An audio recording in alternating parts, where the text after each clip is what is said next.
Minha cabeça só pensa aquilo que ela aprendeu. Por isso mesmo eu não confio nela. Eu sou mais eu. Sim, para ser feliz é olhar as coisas como elas são, sem permitir da gente uma falsa conclusão. Seguir somente a voz do seu coração. E então é preciso você tentar. Mas é preciso você tentar. Talvez alguma coisa muito nova possa lhe acontecer. Esse é um trecho de uma música do Raul Seixas, Aquela Coisa. E eu te pergunto, já seguiu a voz do seu coração, mesmo indo contra tudo que te disseram?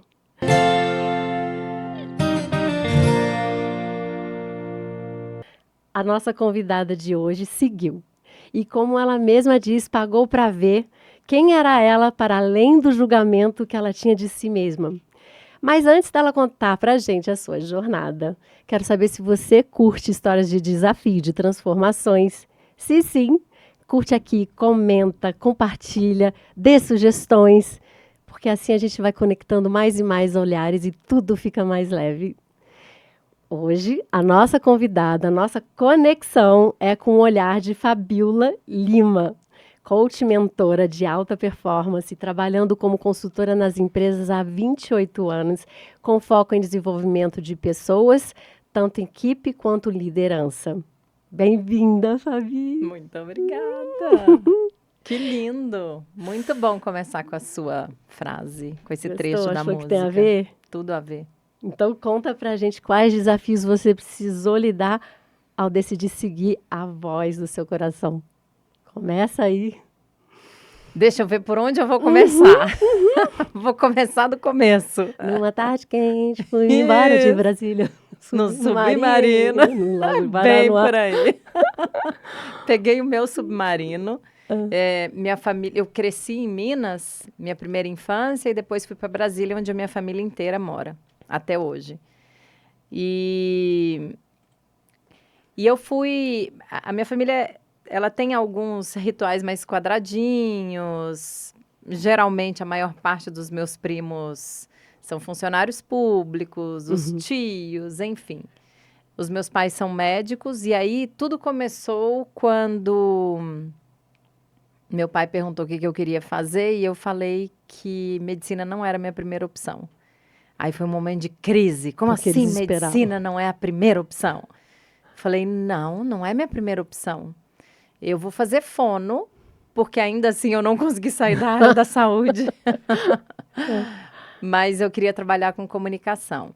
Só que nesse meio tempo, eu estudava, enfim, né, com um grupo que me acompanhou minha vida inteira escolar. E aí eu escutei uma vez que eu tirei uma nota maior que uma pessoa. E aí a mãe dessa pessoa falou assim, deixa a Fá, tadinha, ser melhor que você pelo menos uma vez na vida. Ai, você escutou isso? Você tinha quantos anos? Eu tinha, acho que uns 14, 15 anos. A questão não foi o que ela falou, foi como eu interpretei. E naquele momento eu interpretei que eu realmente tinha dificuldades, que eu tinha limitações, porque depois de mais velha e entendendo todo o meu processo, eu fui perceber que o jeito que eu estudava era o jeito que a minha mãe entendia que era a forma mais certa de estudar e que para mim não cabia. Então, eu sempre tive na experiência, no corpo, a impressão que eu precisava de muito mais tempo para poder entender as coisas e estudar, quando na realidade eu só estava no formato que não era o melhor formato para eu aprender. Mas eu só fui entender isso depois de muito tempo. Então, e eu sempre me achei muito diferente, o jeito que eu olho para a vida, os meus valores, por mais que eu tenha uma família muito estruturada, que é o meu alicerce, que me ensinou muita coisa, acho que me deu essa confiança em mim. Mas, ao mesmo tempo, eu sempre pensei muito diferente. Então, juntaram todos esses elementos. O caldo não foi tão favorável no sentido da minha autoestima, mas talvez se eu não tivesse tudo isso, eu não tivesse me lançado a ir ver o mundo por mim. Como foi a decisão?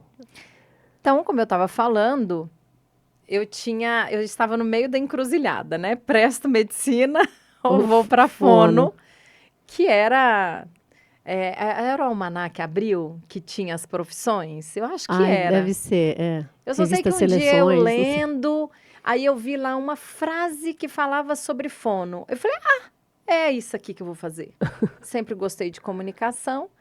E aí, o que eu fiz? Inconscientemente, mas eu descobri ao longo da minha vida que a minha intuição é algo que eu respeito muito. Então, tem aquela vozinha que eu não questiono, eu só sigo. Mas naquela época você já tinha essa noção? Não, eu sempre fazia pela intuição, mas eu não tinha essa noção. Tá. Então, o que eu pensei? Eu vou prestar, então, para medicina em Brasília. Acabou prestando para medicina? Prestei em Brasília e Goiânia, que eram considerados os vestibulares mais difíceis do Brasil. Uau. Então, eu tinha certeza que eu não ia passar. Porque eu não estudei, inclusive, para fazer medicina. E aí, eu resolvi, na minha cabeça, uma outra, que eu também me descobri muito lógica, se eu vou sair de casa, eu preciso ir para um lugar realmente de referência. E aí eu prestei para a USP e Unesp, para a Fono, e passei nos 2 lugares. E aí eu achei que São Paulo poderia me gerar de experiências muito mais diferentes do que se eu ficasse em Marília, que era onde era o campus da Fono. Eu queria descobrir um mundo muito maior do que Brasília, do que uma cidade do interior. E eu achei que São Paulo cabia. E eu acho que no final São Paulo me coube e coube dentro dessa visão de mundo que eu queria ter. E aí quando eu prestei vestibular e passei, eu acho que eu tinha a melhor desculpa, né? Tinha passado na USP, então não tinha explicação para eu não vir. E para mim uma das grandes motivações era eu preciso descobrir até onde eu dou conta de chegar por mim e não pelas pessoas. Eu preciso, sabe, o desafiar o julgamento? Era para você e não para provar para os outros que você conseguiria, ou tinha uma coisa assim misturadinha? Não, eu precisava provar para mim. Você, tá. Para os outros são os outros. É interessante essa pergunta, porque não me passava o olhar do provar para essa pessoa que ela estava errada. Eu só queria entender se realmente ela estava certa. Na questão não era ela estar errada, era ela estar certa. E eu, no meu entendimento, eu só ia saber se isso era fundado ou não, esse julgamento, se eu caminhasse por mim. A impressão que eu tinha é que se eu ficasse em Brasília, eu sempre teria ajuda dos meus pais, da minha família, que são super acolhedoras, parceiras, protetoras. Mas eu queria sair desse lugar. Eu queria realmente voar e assumir risco sozinha. Solo. Quantos anos você estava quando veio para cá? 18 anos. 18. E eu faço em fevereiro, né? Então, fiz aniversário, 3 dias depois eu estava vindo para cá. E aí, como é que foi? Eu tive vários perrengues, me perdi. E, ao mesmo tempo, eu não queria nenhuma regalia, porque eu era a maior filhinha de papai. Era? Mimada. E aí, quando eu vim, eu decidi que eu queria experimentar. Então, passei perrengue de me perder. Fui morar com... Eu ainda tenho um tio que mora aqui em São Paulo. Na época, ele tinha mudado recentemente para cá. Fotógrafo. Então, quando eu cheguei, ele falou assim, é o seguinte... Você sobe essa ladeira, você vai dar na Paulista. Lá você pergunta qual é o ônibus que você pega para ir para a cidade universitária. E se vira. E, graças a Deus, ele literalmente me empurrou. Sabe o atirar do precipício para ver se você dá conta de voar? Ou jogar na piscina para ver se você dá conta de nadar? Então, ele foi fundamental, porque ele também poderia ter feito, de novo, né? Reproduzido o mesmo padrãozinho. É verdade. Então, foi muito importante para mim. Os 4 anos de faculdade foram bem desafiadores, porque a minha turma era exclusivamente de mulheres, se descobrindo na fase adulta, que não davam conta de lidar com as suas emoções. Então, todos os conflitos que a gente tinha, a gente resolvia em sorteio. Como assim? Como Ao é que invés da gente funcionava isso? conversar, a gente sorteava. Ó, esse é o nosso problema.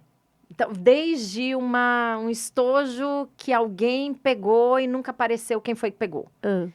Então, nós vamos sortear se vamos fazer uma vaquinha para comprar um estojo novo ou se não vamos fazer uma vaquinha. Aí a gente sorteava, sim ou não. Tudo era decidido no sorteio. Tudo. E nesse grupo? Nesse grupo. Um grupo que foi a faculdade inteira Os junto? 4 anos e a nossa carga horária era o dia inteiro. Então, nós ficávamos o dia inteiro todas juntas. E eu venho de um ambiente familiar onde eu nunca vi nem meu pai nem minha mãe levantar a voz. Eu sou a pessoa que fala alto em casa. Então, para mim, lidar com essas situações de conflito foi muito difícil. Mas, ao mesmo tempo, eu nem levava isso para minha família, porque no meu entendimento, na minha cabeça, era se eu levar, minha mãe vai pegar o primeiro avião, vai vir aqui e vai sair resolvendo, porque assim ela fez a minha vida inteira. Então, eu não abria nada disso. Eu fui vivendo todos esses conflitos. Mas nada é à toa, né? Eu acredito muito que as coisas elas vão caminhando como um instrumento para a gente aprender e a gente escolhe o que a gente vai fazer com o que acontece. E eu fui me percebendo, lidando com tudo isso. Então, no começo eu chorava, eu só chorava. E aí, depois eu fui aprendendo. Aí, depois eu chorava e brigava. E aí, eu fui aprendendo a me colocar. E aí, quando eu me formei, eu vi um espaço interessante de trabalhar nas empresas. Nessa época, a Fono nem trabalhava direito nas empresas. Nunca ouvi falar. Isso foi em 96. Mas eu já estava fazendo um curso de voz e eu falava, gente, eu quero chegar aonde a comunicação pode alavancar ou pode limitar a prosperidade de alguém. E na minha cabeça, o ambiente corporativo era um ambiente fértil para isso. Então, eu convenci 2 amigas a ir para essa empreitada junto comigo. Nós nos convencemos, né? E aí, eu lembro que no começo a gente pegava caixinha de produto, de remédio, e ligava no 0800, porque na lógica era um lugar mais favorável. E aí, entramos já de cara em 2 grandes empresas. Jura? Nosso primeiro cliente foi a Pfizer. Olha isso. O segundo Pelo foi a 0800. Muito bom. Pelo 0800. E aí, eu fui me descobrindo nesse ambiente, né? Nesse mundo. E aí eu fui percebendo o quanto diferente é o que me atrai, o quanto lidar com pessoas, apoiar pessoas, cuidar de pessoas é o que me atrai. E isso foi permanecendo, né? Então, como eu não duvido da minha voz, né? Que vem aqui no minha orelha, eu acho que eu fui me conectando com o meu propósito muito rapidamente. Mas, ao mesmo tempo, eu fui duvidando. Será que eu tenho tanta dificuldade assim? Aí volto, né, para aquela frase. Porque você fez a faculdade toda ainda com esse estigma, assim. Sim. Que você talvez fosse limitada. Isso ainda permaneceu por um bom tempo. Por um bom tempo. Aí eu lembro uma vez, eu estava fazendo uma formação com Maturana e a Rimena. E a gente estava falando muito sobre essa questão da autoimagem, enfim, né? A gente não estava falando de autoimagem, a gente estava falando dessa forma como a gente vai construindo o nosso contexto, as nossas vivências e experiências. E aí eu trouxe para a Rimena e falei, olha, eu tenho uma sensação de que em casa eu sou sempre a café com leite. Esses dias eu até usei bastante essa expressão do café com leite. Eu sou sempre a que precisa ser cuidada. E eu trouxe muito e eu falei, eu queria saber o que eu faço com isso. Aí essa foi assim, pegou em cheio. Ela falou assim, antes de você, me parece que a sua família talvez tenha um certo preconceito com relação a você. Mas, antes de olhar para a sua família, qual é o preconceito que você tem com você? E aí aquilo me pegou de um jeito, Paty, que eu falei, nossa, realmente tem toda a razão. E aí, na sincronicidade da vida, E qual o preconceito que você tinha com você? de menos-valia, de que eu não dava conta, da insuficiência, que eu realmente tinha muitas dificuldades, que para eu vencer na vida eu precisava ter 10 vezes mais esforço que a maior parte das pessoas.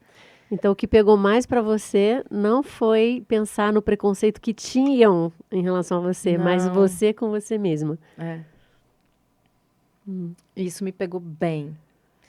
E aí, na sincronicidade, eu fui chamada para participar de um processo de seleção numa consultoria e fui, sem saber quem era a consultoria, sem saber como é.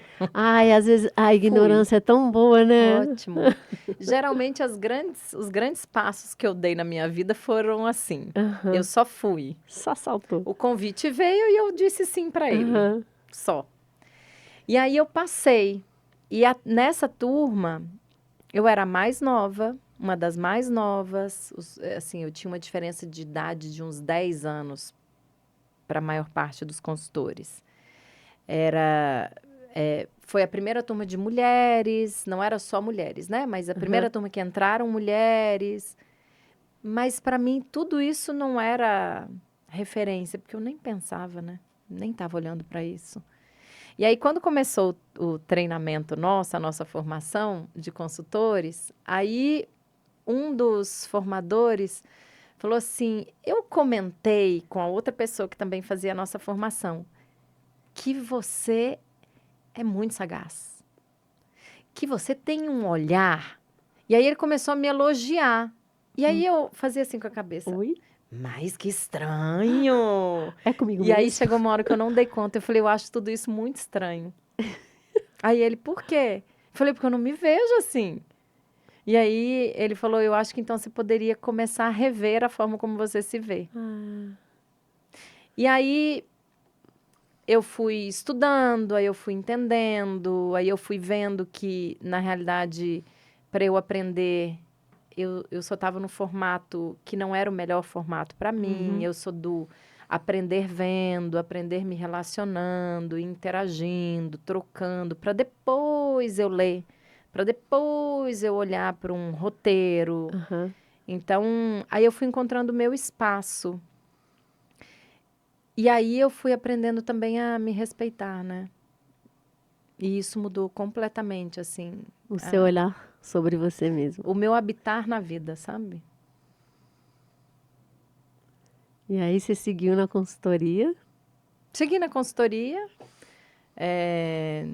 continuo, acabei me especializando em acompanhamento de times e líderes. Então, eu faço workshops, mas geralmente esses workshops são um dos instrumentos que eu uso para poder apoiar as equipes no desenvolvimento. Então, eu acabei me especializando mesmo no lifelong learning, mas eu brinco que é o raiz. O raiz é a gente modelando na medida em que as pessoas vão se transformando. Não um programa já desenhado do começo ao fim.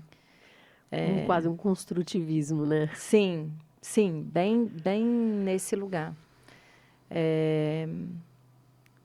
Então, eu acompanho muito as equipes, a liderança, eu vou e volto, abro uma conversa aqui, aí depois levo, né, vou costurando, vou mediando muito as conversas, mas muito dentro desse espaço que eu acho que tem a ver com a minha experiência de vida, né, de ajudar as pessoas a encontrar o seu lugar legítimo, a sua autenticidade, e ao mesmo tempo, como é que a gente constrói junto? Então, eu vejo as organizações, de uma forma geral, com muitas dores. Eu ia te perguntar isso, quais são os desafios dentro do mundo corporativo, né? Eu acho que os desafios é o do tem que ser. Sabe, checklist para as pessoas Sim, preencherem sim. e seguirem? Qual é o checklist de uma carreira de sucesso?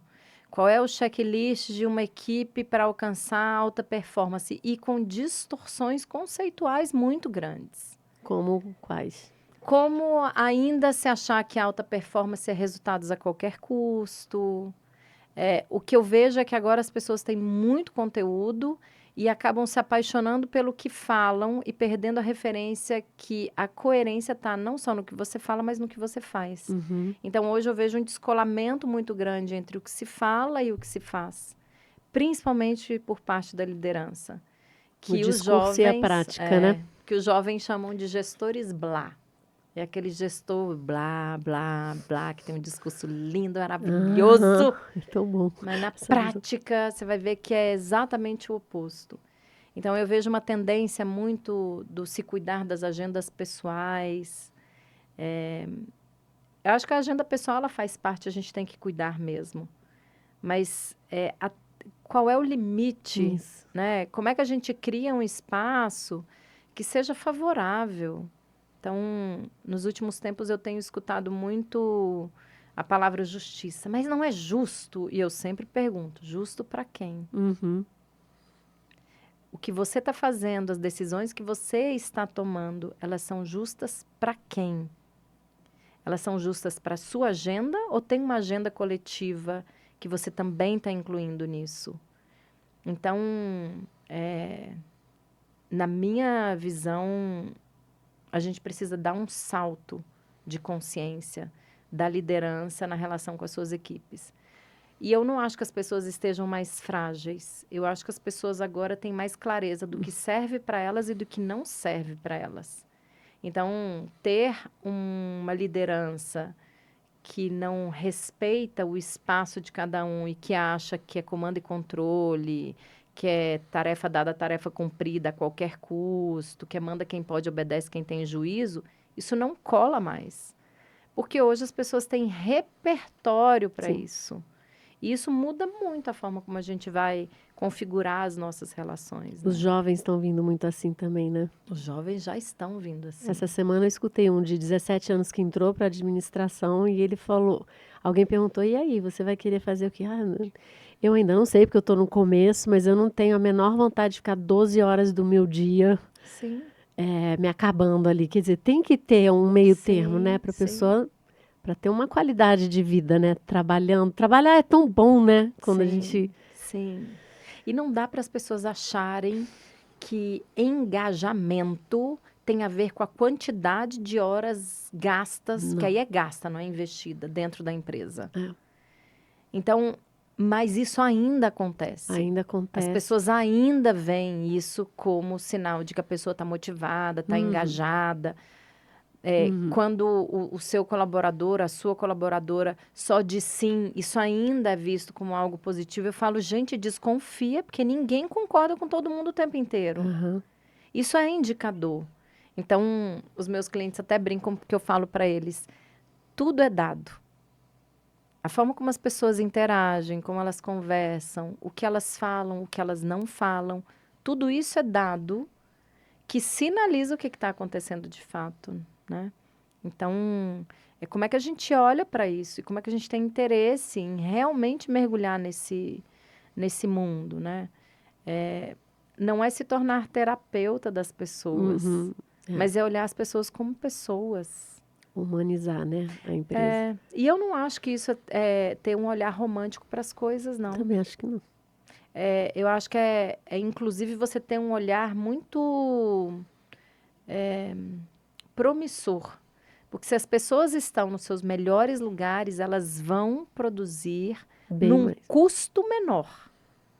Então, eu até, muitas vezes, até trago de uma forma mais dura, né? Na minha leitura, aí é limitação mesmo de visão de negócio. Porque se as pessoas, os executivos tivessem uma visão de negócio integrada, eles entenderiam que processos, atividades, estrutura não são nada se as pessoas não colocarem isso de pé. Então, como é que a gente constrói esse espaço? Na minha leitura e dos autores que eu curto, alta performance é isso. É quando você consegue ter esse olhar integrado, né? Mas você não acredita que a gente está numa transição de... você estava falando, aí eu me lembrei de equipes de esporte mesmo. Eu lembro quando eu levava meu filho no clube para treinar, eu me lembro de turmas né, de pessoas mais velhas para natação, treinando, e a forma como o técnico tratava era assim absurda, de uma grosseria, e xingava, e não sei. Eu falei, meu Deus, como é que uma pessoa. Tem gente que vai, né? A pressão vai, né? Mas a que custo? A que custo? E na empresa a mesma coisa, vai, vai. Aí a que custa um burnout, uma depressão? Total, total. Assim, do que eu vejo, sim, nós estamos na transição, mas do que eu vejo, ainda tem uma Muito chão. galera, um chão enorme para a gente percorrer. Porque eu ainda vejo esses líderes mais austeros, para não dizer grosseiros e desrespeitosos, ainda sendo levantados como modelos de liderança a serem seguidos. É quase como se a gente tivesse dois lados, né? Um lado contra o outro. O lado que é o soft, isso aí é a liderança. Até a palavra humanizada, né? Não me vem com esse papinho de Jura? liderança humanizada. Eles falam. Falam. E aí, como tudo é dado, até os palestrantes que eles contratam para poder falar sobre liderança, muitas vezes são aqueles que eu falo, sério que você contratou esse? Enfim. E aí, como lidar com esse desafio, Fabíola? Você que tem esse olhar tão humanizado, que prega tanto que a gente tem que sentir mais do que fazer, né? Na minha leitura, a oferta, ela não tem a ver com... A oferta que a gente pode ser não tem a ver apenas com o contexto que você estar preparado para você. Eu tenho que ir aonde essas dores estão mais latentes. Então, geralmente, as equipes que eu muitas vezes sou chamada para trabalhar são equipes que receberam os piores resultados de clima, são equipes que o turnover está alto, equipes que os indicadores de afastamentos por burnout, enfim, também estão altos. Então, eu tenho que ir aonde a dor está. Se eu for, e eu vou também. Eu tenho clientes que seguem a cartilha bonitinha, né, de como a gente pode seguir nessa construção.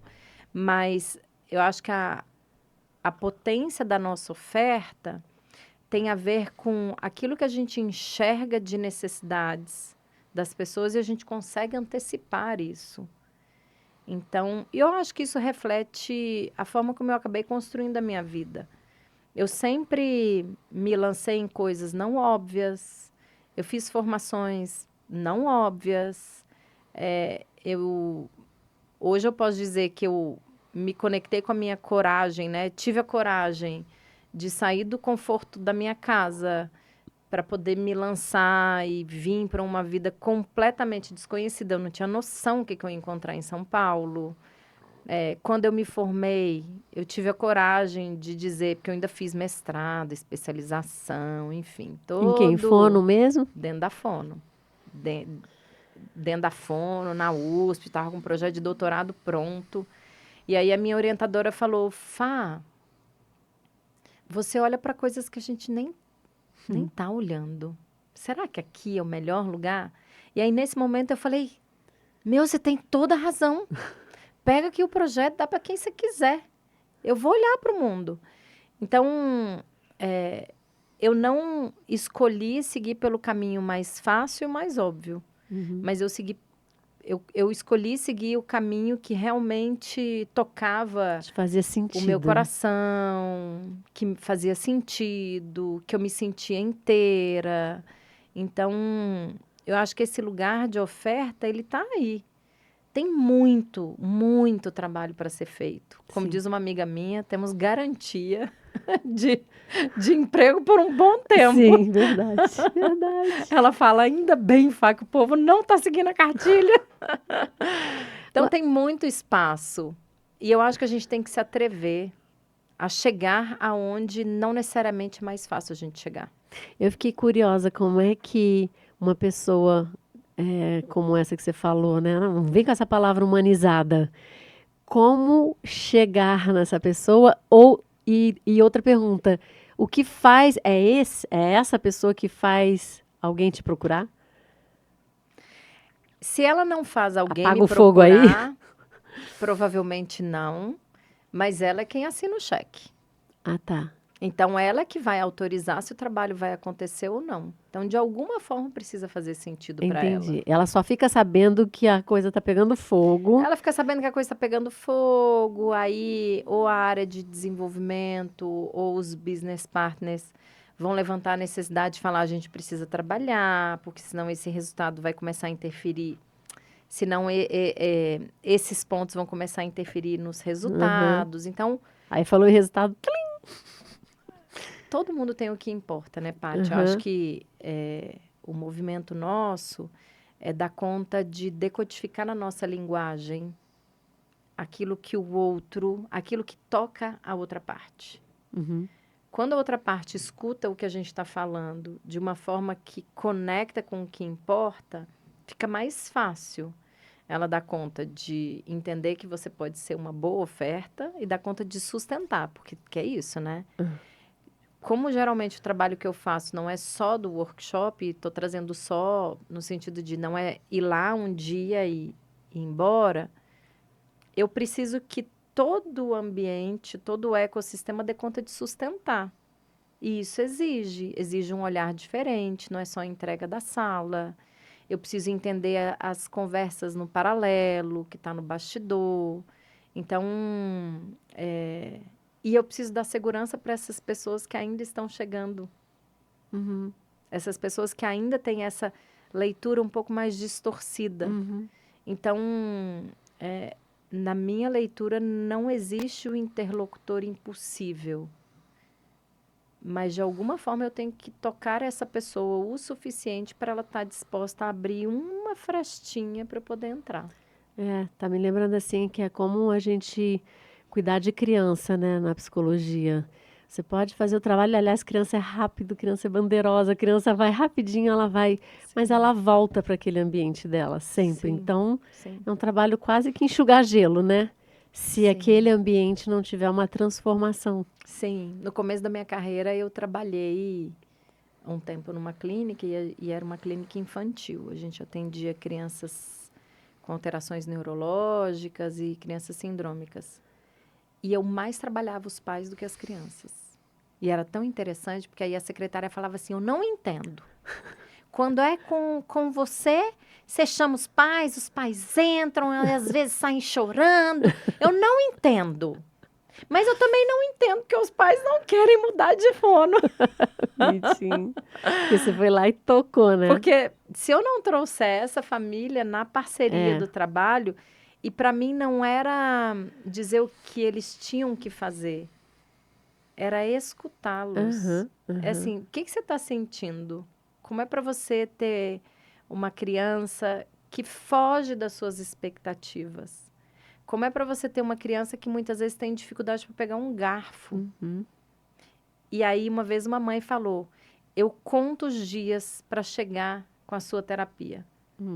Porque é o único momento em que eu sinto que eu não vou ser julgada. Olha, que loucura. Porque deve ser muita gente buzinando no ouvido. Do que você tem que ser. Sim.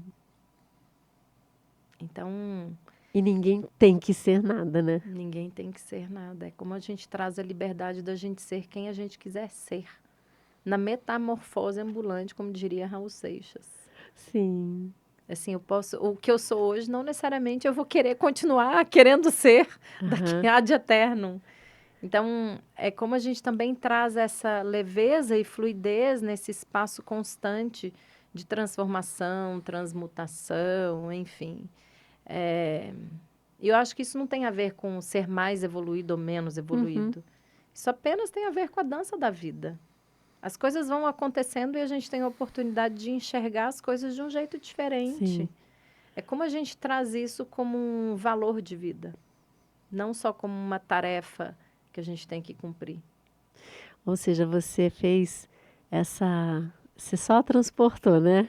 Você deixou de atender crianças na fono e foi agora atender. Fazer essa ponte, né? Entre aqueles que estão... É um sistema, a gente tem que integrar tudo, né? Sim. Uma vez os meus filhos me perguntaram por que eu tinha largado as crianças. E aí, vai que você resolve largá-los. Não tinha pensado nisso. E aí eu falei para eles que eu não larguei. Mas eu entendi que para poder oferecer um mundo melhor, que respeitasse as pessoas como elas são e não com os rótulos que elas recebem, eu precisava chegar nos adultos para poder ajudar as crianças.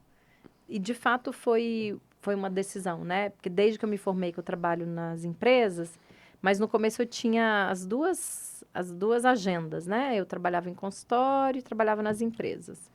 E aí chegou um momento que começou a conflitar, porque começaram a aparecer muitas viagens, e aí eu tive que escolher mesmo, foi uma escolha. E, de fato, a minha escolha foi aonde eu posso ajudar para realmente impactar de uma forma mais produtiva. E na minha leitura se eu levar esse olhar mais humano, é que eu me incomoda muito usar a palavra humano, porque é como se a gente tivesse deixado de ser, né? Sim, sim. Mas acho que talvez esse olhar mais sensível, né, para enxergar as pessoas como elas são, quem sabe assim eu estou ajudando esse espaço, né, das crianças. Eu tive o mesmo movimento no consultório. Atendia criança, né, com os pais e tal, mas aí depois eu falei, não, eu vou tratar da criança ferida dos pais. Então, sempre que me procurava, eu comecei a fazer essa transição, sabe? Não, vem primeiro os pais. Aí fui ficando com os adultos. Sim, sim. É isso. Eu sou mega sonhadora. Eu também. realmente quero fazer parte da mudança do mundo. Já está fazendo. Mas não sentada do sofá. Sim. Literalmente colocando a mão na massa. Faz muita diferença, né? Eu acho que as pessoas, quanto mais a gente criar um espaço para ajudar as pessoas a se enxergarem como pessoas, acho que isso facilita muito a vida. E aí eu posso dizer mesmo por experiência própria, eu me rotulei, eu tinha um rótulo que me colocaram, que até hoje acho que ainda Dá uns sinaizinhos, né? dão sinais que o rótulo continua lá. A questão não tem a ver com se alguém está ou não colocando o rótulo em você, é o que você faz diante disso. Então, para mim, foram 2 caminhos bem importantes. Primeiro, eu entender que eu também tinha colocado essa etiqueta em mim. E que isso limitava completamente os voos que eu queria dar. E o segundo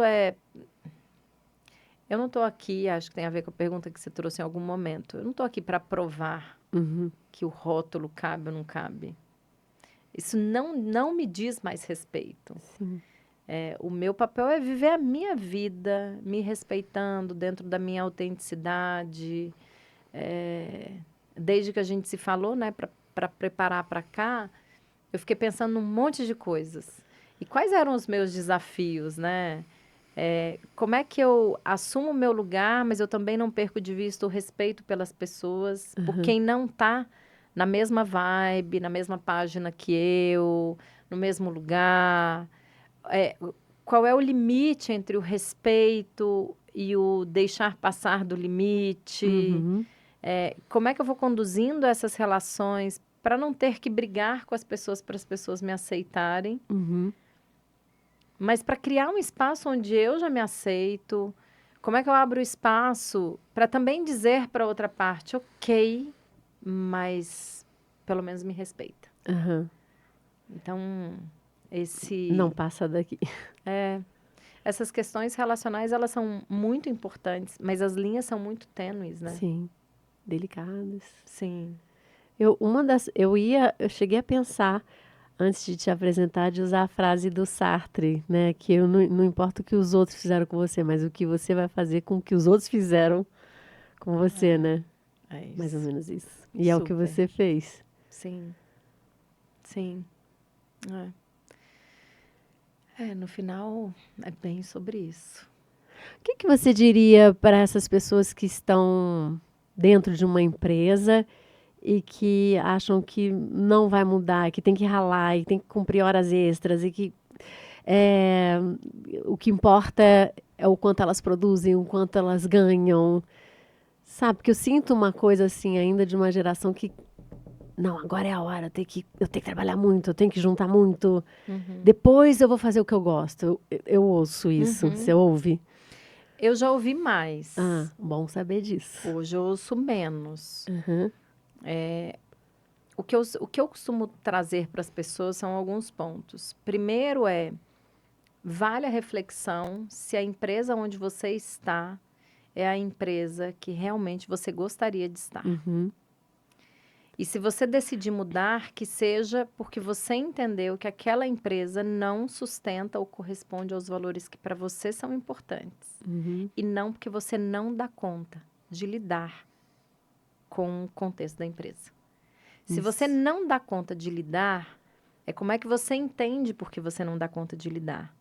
Aí você muda. Porque se você só sair, você só tá transferindo o problema. Exatamente. Porque Vai repetir. na lei de Murphy, você vai encontrar de novo. Até você aprender. Até você aprender. Concordo. Sim. Esse é meu princípio de vida. Sim. Por isso que eu sempre olho para os meus desafios e eu falo, o que eu preciso aprender? E se repete, eu falo, eu não aprendi, mas o que tá faltando?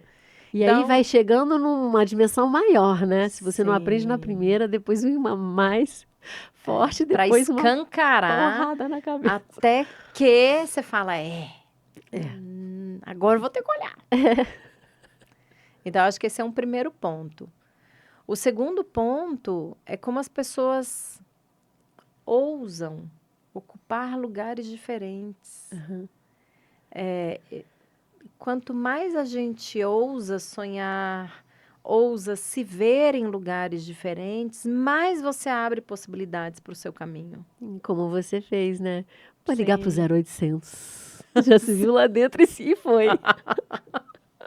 Foi mesmo. Né? Muito bom. Foi muito curioso. E assim a gente permaneceu nessa estratégia por um bom tempo. Muito bom. Mas é isso. E eu gosto muito de uma frase do Bob Dunham que ele fala: tudo que falta em resultados, falta em conversas. Então, quais são as conversas que faltam você ter no seu ambiente, no seu trabalho, que vão te ajudar não só a levar você para onde você quer ir, como também a ajudar a equipe que você está, a organização que você está, a chegar aonde eles querem e você junto, né? Chegar. Então, eu sempre falo, olha para as conversas. Quais são as conversas que você precisa ter? E geralmente eu escuto assim, Fabi, não tem jeito não. Não tem, não. Ali que a dali pessoa não sai nada. Aí o que eu sempre falo o seu interlocutor nunca vai vir na sua página nem com seus checklists. Se você já identificou a necessidade de conversar, abra você a conversa. Não espere que a conversa venha do outro lado. Então, é o quanto você também se coloca nesse lugar ativo, que não é no lugar ingênuo. Porque muitas vezes a gente precisa ter pequenas conversas para chegar numa grande conversa. Então, quando você vai entendendo, quando eu fui entendendo todo esse lugar das conversas, das relações, isso foi facilitando.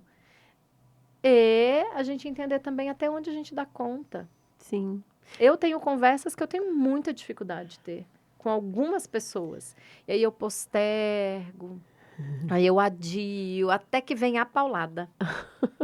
Aí já virou um problema. E aí eu falo, eu não aprendi nada. Por que eu não conversei lá atrás? Então, como a gente também vai se conhecendo nesse lugar, né? Muito. E tem conversas que a gente também não tá afim de ter. Ou que não valem a pena, né? E eu tô lembrando daquela frase, não sei quem disse, que toda guerra começa por uma falta de conversa e termina por uma conversa. Tem alguma coisa assim. Gostei. Toda guerra começa e termina... Na conversa. Na conversa, ou pela falta dele. Super acredito. E no final é como a gente ajuda as pessoas. Esse tem sido um dos meus propósitos, né? Apoiar as pessoas para terem as suas conversas. Tem um termo que hoje o pessoal usa bastante, conversas corajosas. Não deixa de ser conversas corajosas, né? É como as pessoas se atrevem a ocupar um lugar que é delas, que é legítimo. Mas a nossa legitimidade, ela começa e ela termina onde começa a do outro, a da outra pessoa. E como é que a gente vai entendendo tudo isso? Eu falo que eu quero matar o infeliz, ou a infeliz que inventou o hashtag pronto falei. Não é pronto falei. Como é que você traz e você ajuda o seu interlocutor a dar conta do que você está trazendo? Lógico. E nem sempre é. Pronto, falei, nossa, que grande ato, né? Exatamente. Ou então aquelas falam assim, não, eu sou autêntica. Autêntica porque diz um monte de grosseria que tá pensando, mas isso não é ser autêntico, né? Então, como é que a gente mais dança do que briga? Né? A sensação que eu tenho é que muitas vezes as pessoas, de uma forma geral, e eu muitas vezes também, me colocam no ringue. E que canseira o ringue. Cansa demais. Muito gasto de energia. Falando, eu pensei em brincadeira quando você falou, qual foi o termo que você usou? Dança. Também pensei no brincar, né? A gente olhar essas conversas, se fosse um joguinho assim, né? De que jeito eu posso falar, né? Para que aquela pessoa entre na conversa, né? Se fosse uma brincadeira. Sim. Mas falando em brincadeira, eu quero que você escolha um número de 1 a 14. 2. Quando você mudou o seu olhar sobre alguma coisa?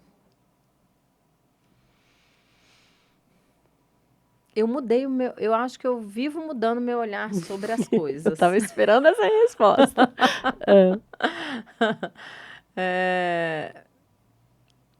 Eu mudei várias vezes, na verdade. Veio aqui uma enxurrada de coisas. Imagino. Eu mudei quando eu desafiei o julgamento que eu tinha sobre mim mesma. Eu acho que a questão a gente muda quando a gente também dá autoridade para outras pessoas nos provocarem, ou para eventos da vida nos provocarem, né? Então, eu mudei quando eu dei autoridade para a Rimena falar que, na verdade, o preconceito maior era seu com você mesmo. eu comigo mesma. Eu mudei o meu olhar quando as minhas criancinhas entravam e eu olhava para elas e eu falava, quanto que a gente é injusto quando a gente olha a partir da patologia, a partir da doença. Sim. E aí eu me colocava nesse lugar de me apaixonar pela pessoa. Eu mudei o meu olhar. Eu mudei o meu olhar uma vez que eu peguei um táxi com um taxista que ficava no ponto do lado da minha casa. E toda vez que ele atendia o telefone, eu falava, ai, não, desculpa, foi engano. Porque ele me gerava muito incômodo. Porque eu achava ele grosseiro, enfim. Aí um dia eu estava saindo atrasada e foi ele que atendeu e não teve jeito. Ele era o único que estava no ponto. Eu falei, ai, meu Deus, vamos lá, né? E aí eu peguei o táxi e naquele dia eu falei, não. Hoje eu vou fazer valer o que eu falo. Eu vou conhecer quem é ele. Porque no final eu rotulei, né? Aí eu comecei a fazer algumas perguntas. E aí ele contou a história da vida dele e eu falei, nossa, tá certo, ele continua sendo grosseiro, ele continua sendo desrespeitoso algumas vezes. Mas naquele momento eu falei, todo mundo tem seu lado luz e sombra. Sim. A gente é que escolhe para onde a gente vai olhar. Sim. Então eu também mudei. Eu mudei quando eu tive uma oportunidade de facilitar um workshop na Indonésia.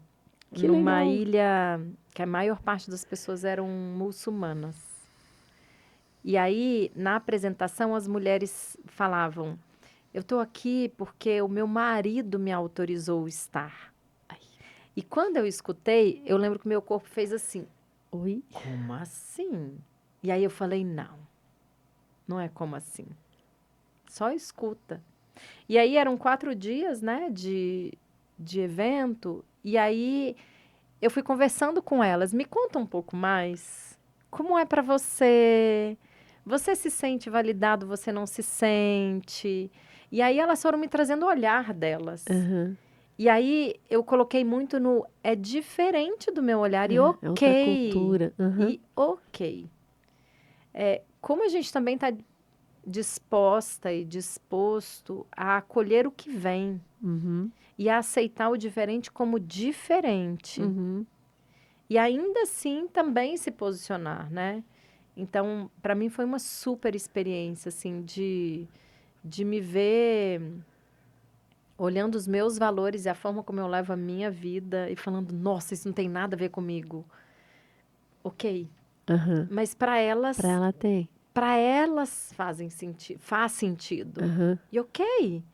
E ainda assim elas encontraram meios e estão lá. Então, é como a gente aceita as decisões das pessoas sem achar que as nossas escolhas são as escolhas certas. Sem ser autorreferente, né? É.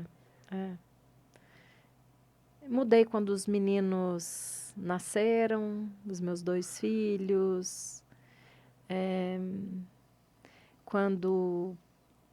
Eu ia falar quando eu me casei, mas eu e o meu marido, a gente já vem seguindo nessa história junto e misturado há muito tempo. Então, o casamento foi só uma oficialização de uma festa. Muitas mudanças de olhares durante Mas eu esse acho que a tempo gente todo. continua junto porque a gente foi trazendo a possibilidade de eu, pelo menos, me reapaixonar por quem ele é hoje, não por quem ele foi ou quem eu idealizei.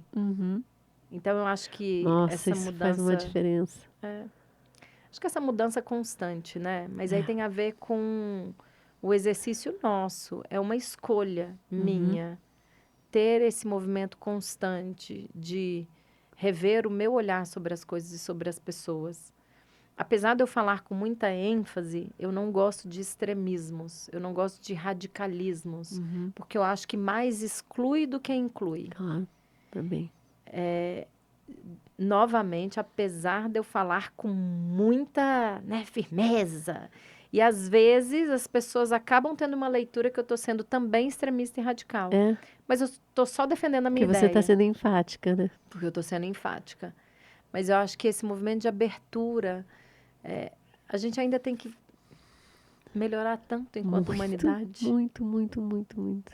Mas eu preciso trazer quem está do outro lado do rio.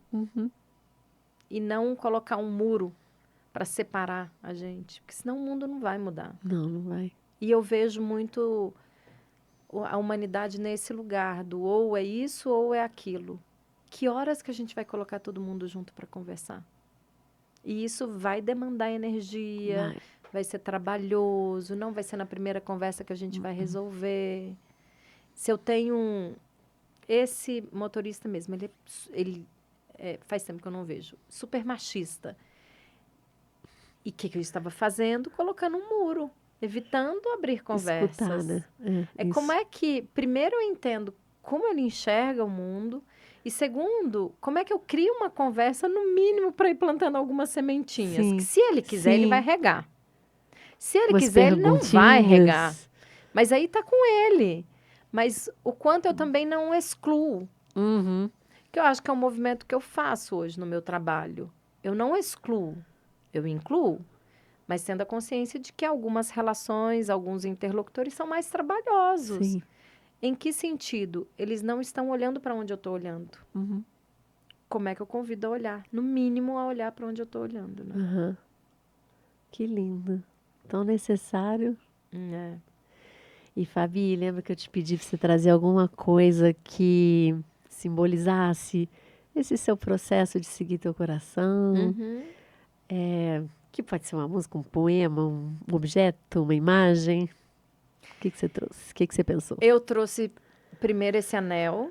Esse anel ele tem uma simbologia bem importante. É uma flor, inclusive eu tatuei essa flor. É uma flor de lótus? É o quê? Eu nem sei que flor é essa. Acho que não é de lótus, não. É uma flor que alguém desenhou. Que eu vi assim. Ela é cheia de voltas. Eu acho que a vida é cheia de voltas. Ela representa um momento... Nessa viagem que eu fui para a Indonésia, eu fui para Singapura e Indonésia. E não tem a ver com ir para fora, facilitar fora. Não é sobre isso. Mas acho que foi uma oportunidade que eu tive de me ver profissionalmente num lugar diferente de mundo, para além do Brasil. Sim, sim, sim. E eu gostei muito. E essa é uma sementinha que está aqui. Está aqui. Eu ainda vou voar mais longe. E eu comprei em Singapura esse anel. O anel. Então, para mim, representa esse lugar do que máximo. Eu tô voando para bem longe. que era o que eu queria. Não para me afastar e fugir, mas para explorar. Sim. E talvez, quando eu vim para São Paulo, foi para me afastar e fugir. E São Paulo foi me ajudando a entender que eu não... Eu tive, acho que essa foi uma grande virada de chave. É sair do me afastar e fugir para ir para o lugar do esse é o lugar que eu quero ocupar. E tem uma frase de um poema que eu amo, que ele me acompanha já há muito tempo, chamou O Convite, da Uriah Mountain Dreamer, que ele diz que eu quero saber o que o sustenta por dentro quando tudo mais fracassa. Que lindo. Isso é o que eu quero continuar conectada e sabendo sobre mim mesma, que me sustenta por dentro. No momento é o quê?